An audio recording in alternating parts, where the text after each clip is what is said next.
Hello, hello, everyone. So we know that Jennifer Lawrence of the Hunger Games and X-Men franchise fame has been in the news as of late because of an interview she had with Viola Davis. And she mentioned, well, let's just roll the tape.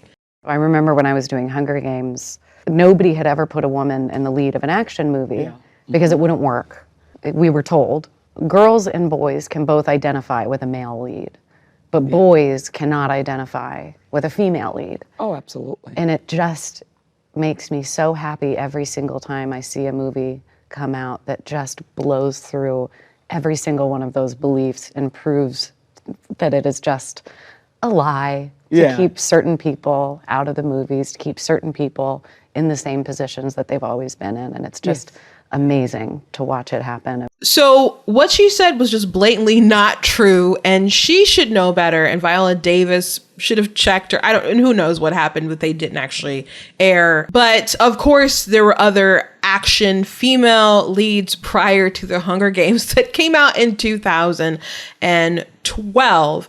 First and foremost, I hate when you have actresses or actors or writers or whoever, I don't know, just wipe out history because they're so desperate to make the world seem worse than what it is, to make themselves more elevated than what they are.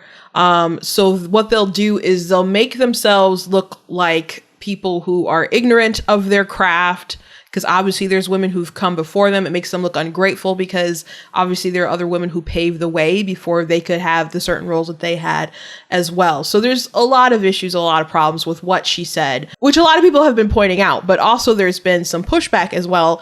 And I'm going to read one tweet for you guys.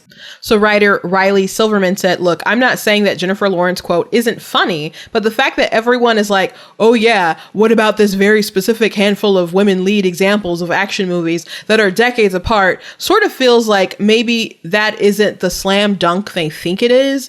An interviewee: "I'm like the first person to use hyperbole. Internet, what? No, you aren't, you idiot." So the problem with that is that wasn't hyperbole. She told a very specific lie. That was not an exaggeration.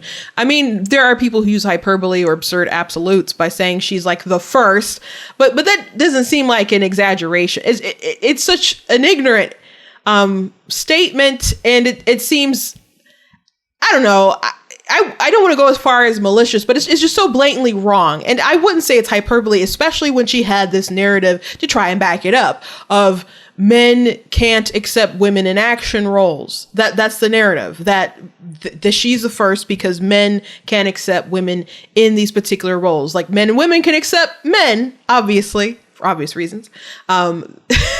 But they're saying that men can't accept women in these roles. Therefore, she was the first one that they tried to have it be. So she's portraying herself as some kind of forerunner of this genre. And now she's like, when we see all this stuff, it makes me happy that people are breaking this so-called stereotype or whatever, and that men and women can look up to women in action roles. Well, of course they can. And they've been doing it prior to Jennifer Lawrence ever being born. So yes, there are particular examples of the past that people have been bringing up. Particularly, people are bringing up Sigourney Weaver, and people are bringing up Terminator Linda Hamilton, and people are bringing up Pam Grier. But there are a lot more other examples, and they're not just decades apart. So people who are trying to come to Jennifer Lawrence's defense are just furthering the ignorance and exacerbating the tremendous lie or ignorant comment, we'll call it instead.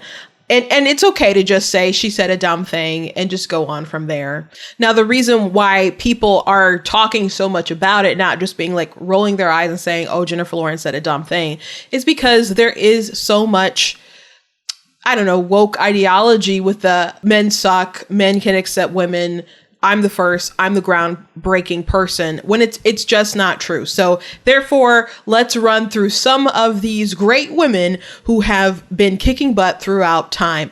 So Pam Grier, who's famous for films like Foxy Brown, has been hailed by Quentin Tarantino as the first female action hero. I was talking to my sisters about this the other night, and they couldn't really think of one who like predated Pam Grier. She is very iconic. You had Helen Slater, who played Supergirl in 1984. You had Bridget Nelson, who was in Red Sonja. That was in 1985. You had Aliens that came out in 1986, and there were a couple of those. There's at least 4 with Sigourney Weaver, which my family loved, like the Aliens. My youngest sister, Aliens Resurrect. I don't know which one is her favorite, but she's seen all of them a lot, but particularly Resurrection a lot. She might have even cried when the baby alien died. We're weird folks.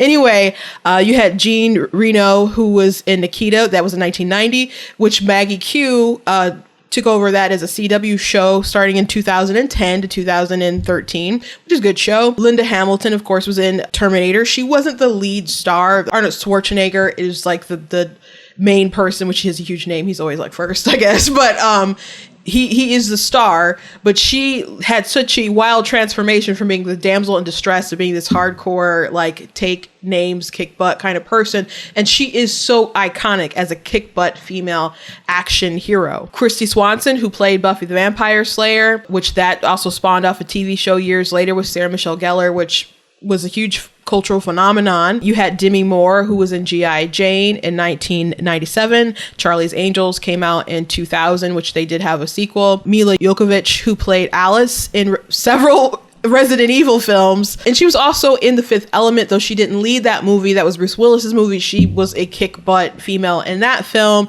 and that came out in 1997. And you also had Ultraviolet. She was that in 2006. You had Crouching Tiger, Hidden Dragon. That came out in 2000. Angelina Jolie was in Tomb Raider in 2001. She was in Mr. and Mrs. Smith in 2005. Of course, she wasn't the lead, but she was, top billing with Brad Pitt. And Angelina Jolie is actually one of the few women, even though she is like so tiny compared to like men and stuff, that she just has a presence about her that is like, no, I will kick your butt.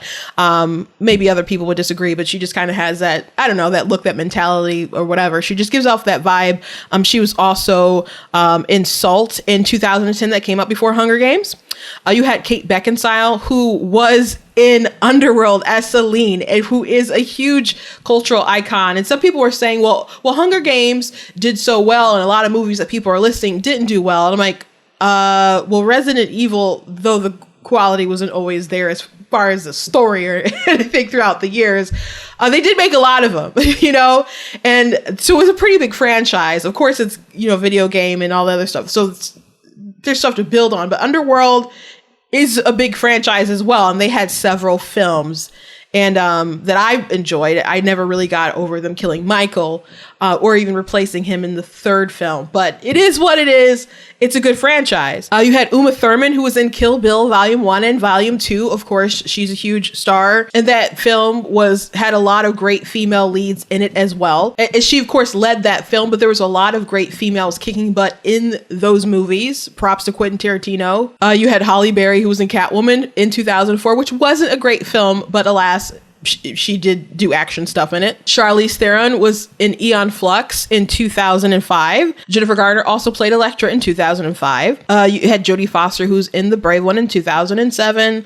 Chloe Moretz was in Kick Butt in 2010. And no, she was not the title character, but she frankly made that film, frankly made the sequel, and she was incredible in that film. And at the same time, you also had like Scarlett Johansson, who was popping up also as the Black Widow in the Marvel series franchise and stuff. Of course, she didn't get her film until years later. However, of course, there's a lot of action females prior to us getting to the Hunger Games, and I listed more than 2, and these are not decades apart. Zoe Saldana was in Colombiana in 2011. I haven't seen that movie, but so many people say such great things about it. I saw somebody the other day said they watch it several times a year because it was so good.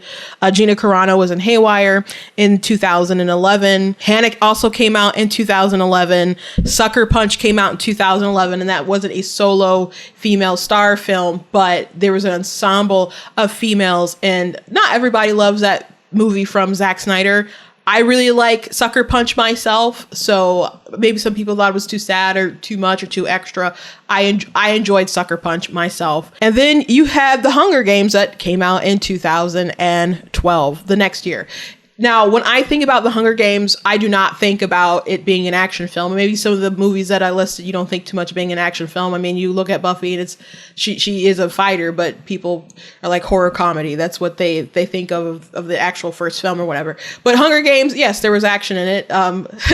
Not as much action that you would think in a film where kids are in a battle royale killing each other and there's a big war. I mean, she spent a lot of time in a tree in the first film. It's very slow. In the Mockingjay Part 1, they're filming a lot of propaganda stuff, so she's not even like a part of the battles, or she's just watching kind of stuff from the offset and filming actual like propaganda videos and other stuff. You know, the most action that maybe she had to do was like some parts of them running around the city in the last film. But even as like some stuff started to rev up, then stuff would cut, you know? So they're good movies, and I thought she did a tremendous job as Katniss Everdeen. Remember when people were like upset and there's a big controversy because they said Katniss ought to have been black, and people were even mad that how Rue died in the first film. Anyway, the reason why people greenlit this film wasn't because people were so convinced that Jennifer Lawrence was going to be such a great action star that they were willing to give this a shot as women being able to lead action films, because obviously it had been happening before. It's because it had a baked in audience, because it was this popular book franchise, and Twilight was a popular book franchise that made a lot of money. I remember when Twilight first became a thing, and there were all this talk of people saying, oh, she's going to be the next J.K. Rowling as far as like movie and franchises and all this people selling stuff. And to be frank with you, when I heard people talking about that, I was like, what? And then I picked up Twilight and decided to read it. And then after I read Twilight, I was like, you know what? I can totally do this. I can totally start writing. So I started writing books, and to date, I have 15 that are published, which you guys can see all of my books at ninjadoespublishing.com. But people went out and they watched Twilight, and they continuously watched Twilight. And you had all these girls watching Twilight. You had all these young women watching Twilight. You had these boyfriends who were upset that they got dragged to the theater to watch Twilight with their girlfriends or whatever. But people watched Twilight. It was a huge success. And so people were looking for another big young adult franchise series to go along with. And The Hunger Games was another jackpot. And then they decided to, green light the Divergent series, which, got buzz, but not enough for them to do like their final film. But you also got The Maze Runner and some other films that they tried out, but you never really saw like the big success that like Harry Potter, Twilight, Hunger Games had. So props to what they did with The Hunger Games. It was some good material to work with, and you had good casting and actors, and it was overall fascinating. But some kind of big action franchise, it's just not what pops off of the top of my head. If I was going to list a bunch of action movies or even action stars, I would not think Jennifer Lawrence. I just wouldn't.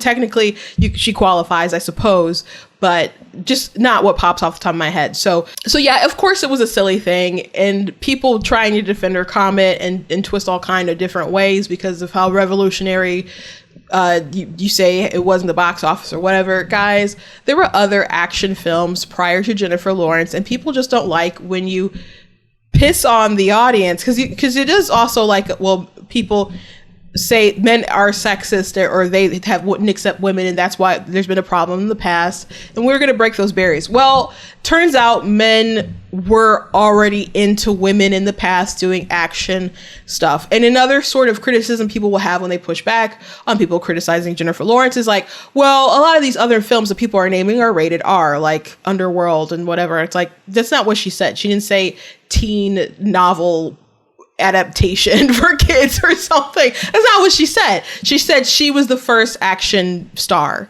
So you can add these metrics to try to bend over backwards to make what she said correct, but it still won't be correct. And they're like, oh, well, all these other female stars were like sexy and etc. blah, blah, blah. And I'm like, you don't think girls were going to go see Baby Hemsworth? Like, are you kidding me?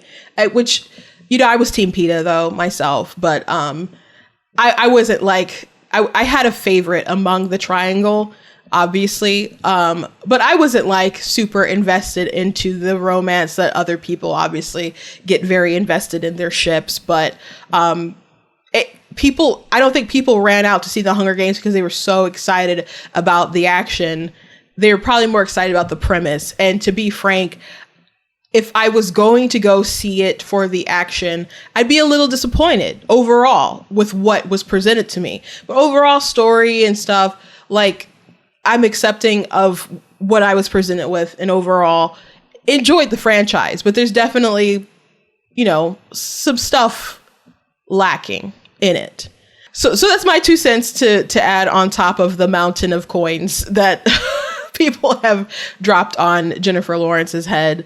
But yeah, just have more respect for what's come before you. You're not a forerunner of this particular genre. There's been plenty of women before you who have, you know, done a great job. Not all the films that I mentioned were critically acclaimed like Hunger Games, or made as much money, or had as successful franchises, or such iconic characters, etc.